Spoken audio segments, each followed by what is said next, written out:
As the morning sun illuminated New York's skyscrapers, Carol Watson was already at her desk. She had built a career of over 10 years at a major accounting firm, and her colleagues admired her diligence and meticulousness. This morning too, she had arrived earlier than anyone else and was reviewing a client's financial statements. After glancing briefly at the skyline visible from the office window, Carol opened her planner to check this month's schedule. Circled in red pen was the date for her monthly remittance to her parents, a ritual she had maintained for 5 years. This habit began when her father David suffered a heart attack, and it had become part of her life. If Dad can't work anymore, and Mom needs care. Carol had thought at the time, and continued sending a sum larger than her own apartment rent to her parents every month. Fortunately, her father recovered, but Carol kept sending the money. Supporting her family was simply natural to her. During her lunch break, while eating a salad at a nearby cafe, Carol browsed through family photos on her smartphone. The screen displayed her sister Heather's radiant smile.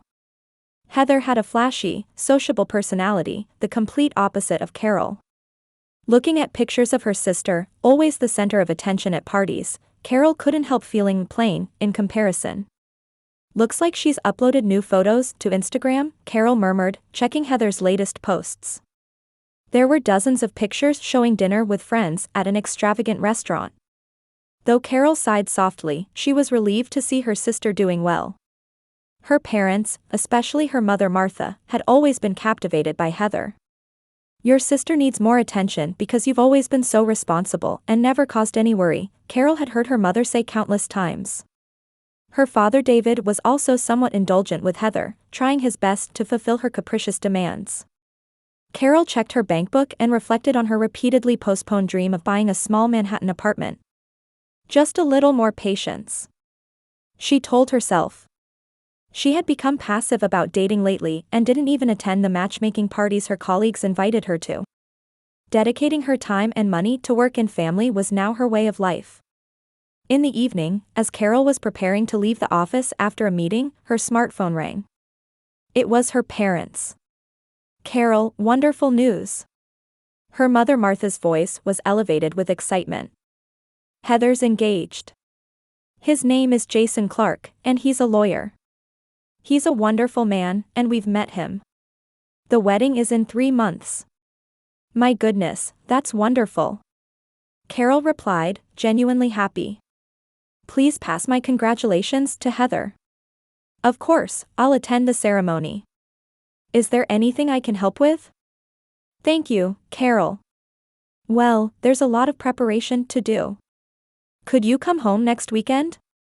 We'd like to discuss some things together. Sure, Mom. I'll arrive Friday evening. After hanging up, Carol took an old photograph of Heather from her desk drawer. It showed them as children, holding hands on a beach. My little sister is getting married, she whispered, silently praying for her sister's happiness. Then she began considering what gift to give for the wedding. Friday evening, Carol stepped out of a taxi and stood before her family home. Beautiful, well-tended flowers bloomed in the small garden, and the warm glow of the entrance light welcomed her. Her heart raced with nostalgia and the excitement of discussing her sister's wedding plans. When she knocked on the door, her mother Martha immediately rushed out. Carol, you're here, she exclaimed, opening her arms and embracing her daughter. Behind Martha, her father David appeared and quietly patted his daughter's shoulder. You look well, Carol said with relief. Her father's complexion showed no trace of his previous illness, he looked the picture of health. Oh yes, I am. Not nearly as bad as you worried about, David laughed cheerfully. Come in, Heather's here too. In the living room, Heather was sitting on the sofa, looking at her smartphone. She flipped her flashy blonde hair and gave Carol what seemed like a somewhat patronizing smile. Hi sis, you made it. Everything okay, with work? Heather's voice had a superficial kindness, but her eyes suggested she was thinking about something else. Yes, I adjusted my schedule, Carol answered calmly, placing her suitcase in the hallway. So, how are the wedding preparations coming along? Tell me more about Jason. Heather immediately began enthusiastically talking about her fiancé, detailing everything from their meeting to his proposal. Her words were peppered with phrases like wonderful family, home in an upscale neighborhood, and a partner track. Carol smiled as she listened, but couldn't help wondering, are those the kind of criteria important when choosing a spouse? After dinner, the four gathered in the living room and began discussing wedding details over coffee. It sounds like it's going to be a lovely wedding, Carol said. Is there anything I can help with? After a moment of silence, Martha hesitantly said, actually, Carol, your help has already been a huge support. What do you mean? Carol tilted her head. Martha and David exchanged glances, seeming to confirm something with each other. David cleared his throat slowly and began speaking. You see, Carol. The money you've been sending us every month. He seemed to be choosing his words carefully. We've been putting it toward Heather's wedding expenses. Carol doubted her ears for a moment. What? But that money was. I was sending it for Dad's medical expenses and your living costs. Martha quickly interjected. Yes, that's how it started. But David's health improved, and we weren't really struggling that much. So you've been saving the money I sent? Carol was becoming confused. That's right, Martha smiled somewhat uncomfortably. In the end, we decided to use it for Heather's wedding. With the money you've sent over 5 years, we can have the most magnificent wedding. Carol just sat there stunned. In her mind, she recalled all the days she had economized, the overtime hours she had worked, and the dreams she had given up. But, why didn't you tell me? I wanted to use that money to buy my own apartment. Carol's voice was calm, but her eyes revealed her hurt. Martha showed some irritation. Carol, we're family, so of course we'd use it for your sister. Heather deserves a beautiful wedding. It's the most important day of her life. Carol slowly looked at Heather. Far from showing any guilt, her sister looked somewhat satisfied. Sorry, Heather said, but her voice held no genuine apology. But it's a once-in-a-lifetime special day for me. Then she suddenly giggled. But sis, since you're so plain, don't come to the ceremony. Just be our sponsor. Those words stabbed Carol's heart. Far from reprimanding their daughter for this cruel joke, her parents seemed to agree, and her father just shrugged slightly. Oh, Heather, Martha's tone was mildly scolding, but her eyes were laughing. But Carol, you understand, don't you? Heather's friends are all glamorous and social, you might be a bit out of place. Carol felt the blood drain from her face. For 5 years, she had put her own life second to help her family. And yet, this was all she received in return. She was no longer wanted.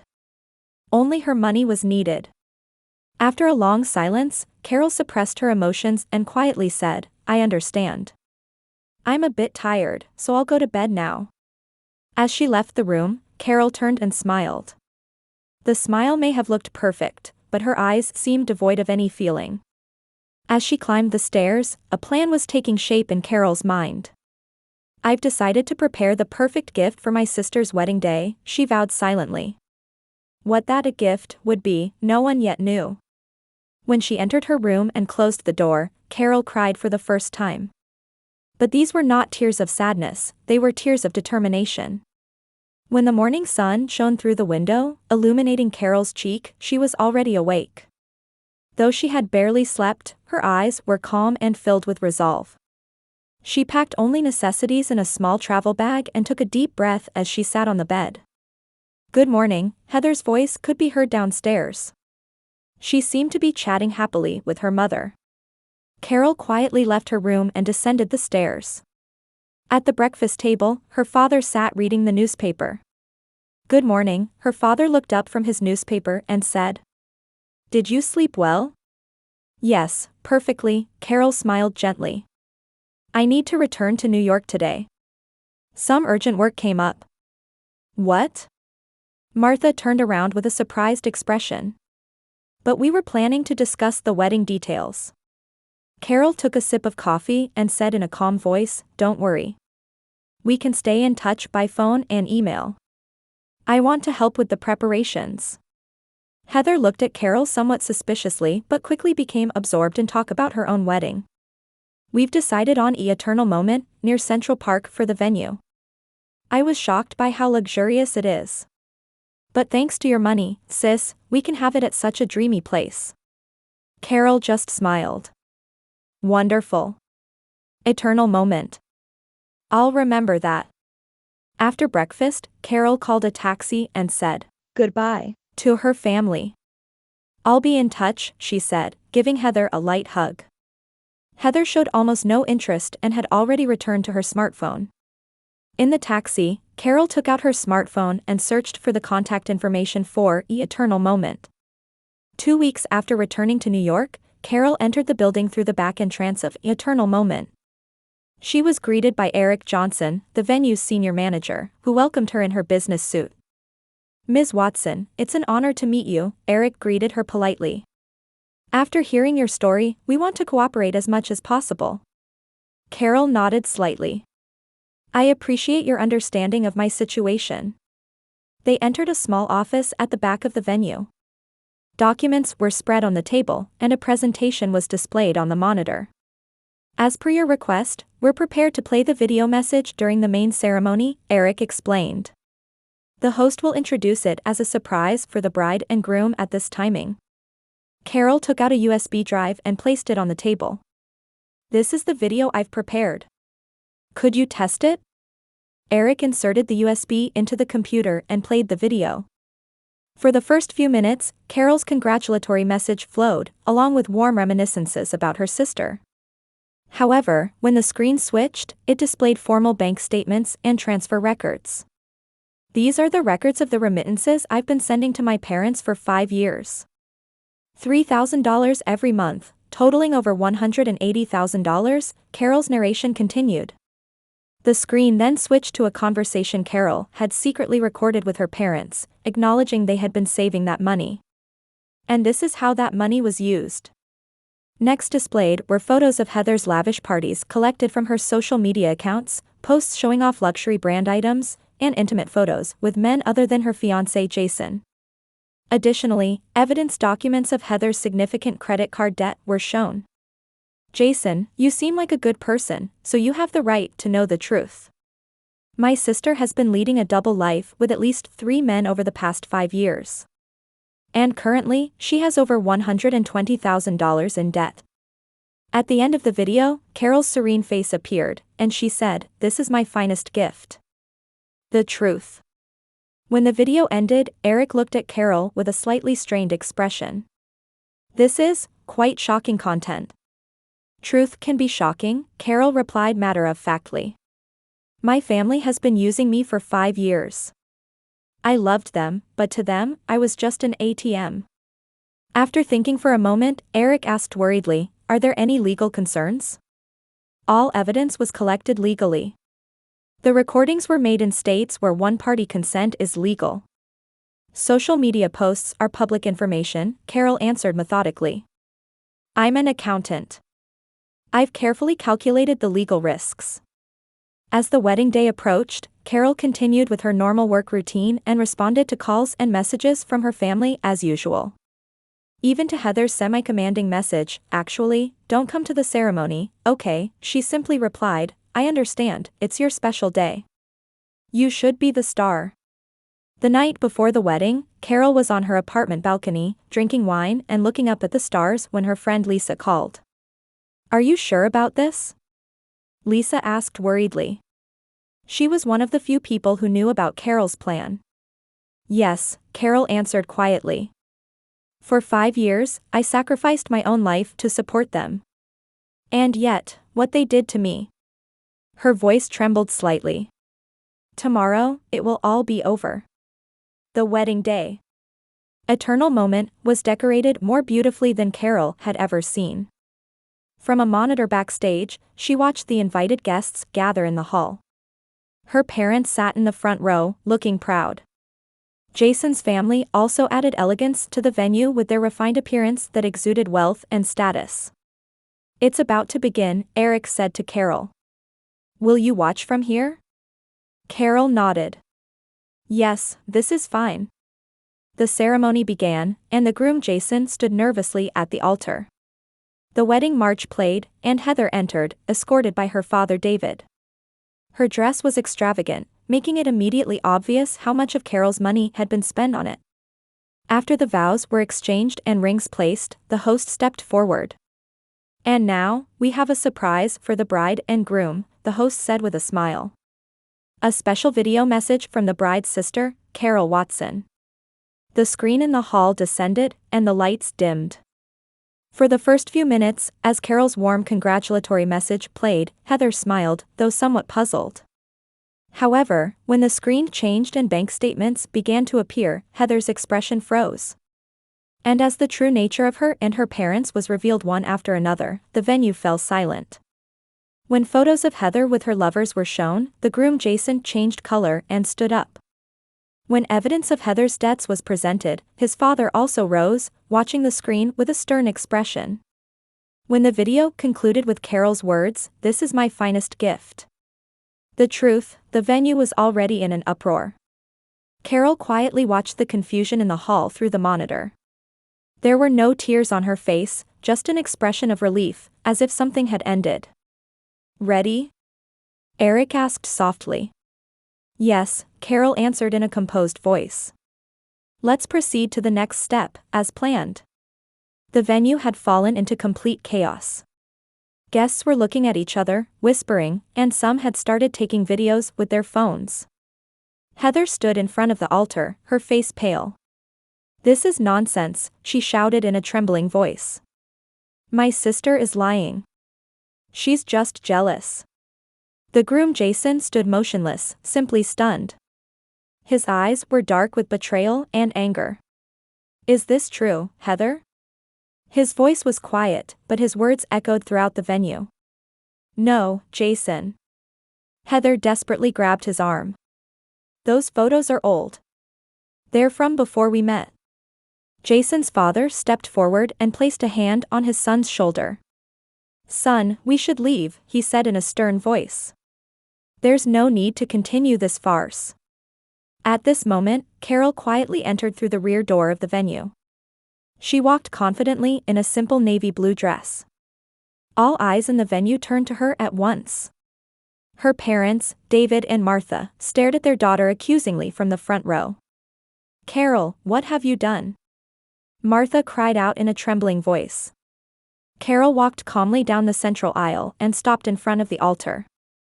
"I only told the truth, Mom," she said. "But why?" David choked on his words. "We're family." "Yes, we are family," Carol answered calmly. "And that's precisely why we should have cherished and respected each other, don't you think?" She gazed at Heather and then turned to the groom Jason. "Jason, I'm sorry. Perhaps you shouldn't have learned the truth this way.